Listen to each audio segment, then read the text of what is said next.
4 বছর আগে রাস্তায় পাওয়া ঠিকানাবিহীন কিছু মানুষকে নিয়ে বরিশাল নগরীর তালতলীতে এই নিবাসটি গড়ে তোলেন 4 শিক্ষার্থী। শিক্ষার্থীদের দ্বারা পরিচালিত এই বৃদ্ধাশ্রমে মানসিক এবং শারীরিক প্রতিবন্ধী ছাড়াও রয়েছেন অশীতিপর বৃদ্ধারা।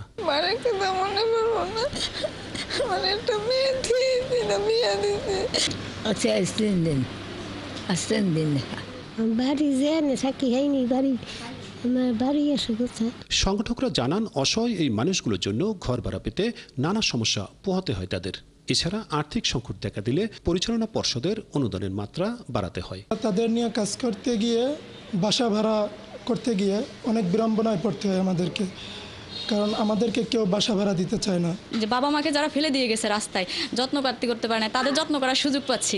মানুষ হিসেবে মানুষের জন্য কাজ করতে পারছি, এটাই আমার জন্য অনেক বড় কিছু। সংগঠকরা আরও জানান, স্থায়ী একটি আবাসস্থলের পাশাপাশি অ্যাম্বুলেন্স থাকলে বয়স্ক এই মানুষগুলোর চিকিৎসার ব্যবস্থা করা যেত।